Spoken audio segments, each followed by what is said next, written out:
আওয়াজ করে বলতে হবে। অলসতাকে কি বলবো আমরা? মুমিনের জীবনে কোনো অলসতা নেই। অলস হয় মুনাফিকরা। অলস হয় কারা? চিল্লায় বলতে হবে। মুমিনরা অলস হয়। অলস হয় কারা? এজন্য কোরআনে আল্লাহ একথাও বলে দিলেন, ওয়াইদা কামু ইলাস সালাতি কামু কুসালা ইউরাউনান নাসা ওয়ালা ইয়াযকুরুনাল্লাহা ইল্লা কালিলা। সুবহানাল্লাহ পড়ে। মুনাফিকরা যখন মানুষকে দেখানোর জন্য নামাজে যায়, ওই নামাজে তাদের ইখলাস নাই, ওই নামাজের ভেতরে তাদের কোনো খুশু খুদু নাই, ওই নামাজের ভেতরে আছে শুধু অলসতা। ওই নামাজে কি আছে? কিন্তু আমরা যখন নামাজে যাই আমাদের অলসতা আছে? আমরা নামাজ পড়লে আমাদের হৃদয়টারে সজীব করে দেয় কে? আমরা ওযু করলে আমাদের মনটাকে চাঙ্গা করে দেয় কে? আমরা মসজিদে ঢুকলে হৃদয়টাকে প্রাণবন্ত করে দেয় কে?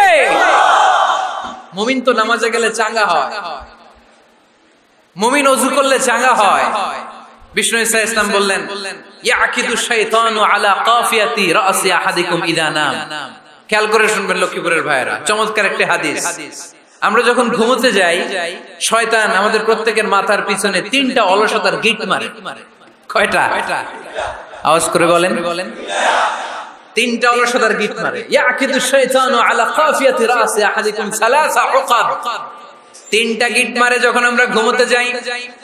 অলসতার 3টা গিট মেরে আমাদের কানের সামনে এসে ফিসফিস করে মন্ত্র পড়তে থাকে, আলাইসা লাইলুন তাওয়িলুন ফারকুদ, আলাইসা লাইলুন তাওয়িলুন ফারকুদ। বিশাল লম্বা রাত, ঘুমাও। অনেক সময় আছে, ঘুমাও। রাত 5টা বেজে যাচ্ছে, তাহাজ্জুদের সময় শেষ হয়ে যাচ্ছে, তখনও শয়তান বলে রাত অনেক লম্বা, ঘুমাও।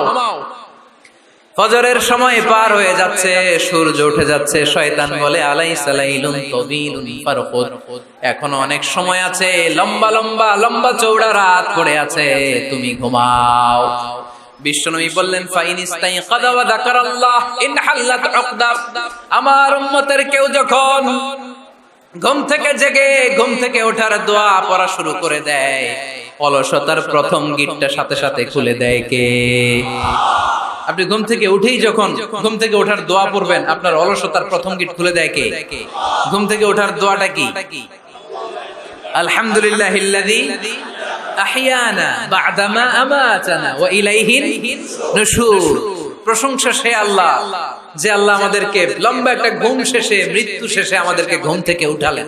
এই দোয়াটা পড়ার সাথে সাথে শয়তান যে 3টা গিট মারছে, ওই 3টার একটা খুলে দেয় কে? ফাইন তাওয়াদ্দা ইনহাল্লাত উকদা। ঘুম থেকে জেগে ঘুমের দোয়া পড়ার পরে যখন কেউ ওযু করে ফেলে, অলসতার দ্বিতীয় গিটটাও খুলে দেয় কে? ওযু করার পরে ফাইন সাল্লাত ইনহাল্লাত উকদা, নামাজের মুসল্লায় দাঁড়িয়ে যখন নামাজ শুরু করে দেয়, অলসতার 3 নাম্বার গিটটাও খুলে দেয় কে? 3টা গিট যখন খুলে দেয়, বিষ্ণু ঈসা ইসলাম বললেন, ফাসবাহা নাশীদাল কলব।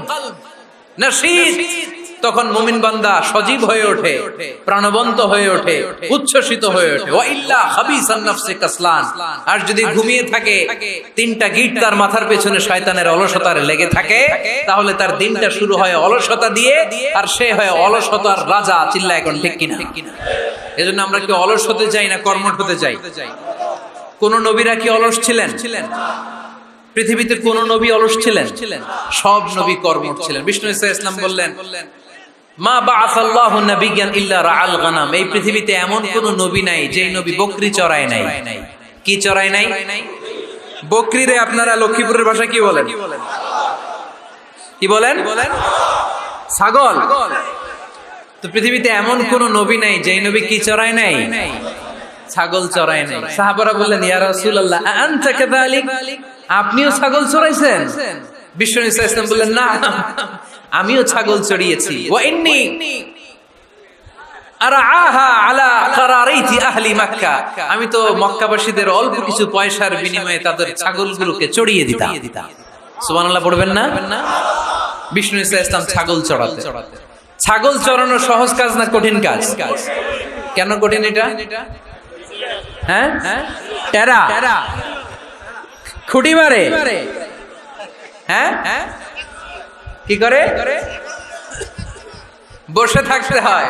তো ছাগল যারা পালে তারা জানে ছাগল পালা কত কষ্ট। ওরে ডানে টান দিলেও কই যায়, রশি ধরে বায়ে টান দিলে কই যায়, সামনে টানলে কই যায়, পিছনে টানলে কই যায়। সারা সপ্তাহ আপনি সময় পান না এটার গোসল করাবেন, ভাবলেন আজকে জুমার দিন আমিও গোসল করি, এটার গোসল করাই। এটারে আপনি পুকুর ঘাটে নিবেন, টান দিয়েছেন, ওর বাপের কিরা ও 1 ইঞ্চিও সামনে যাবে না।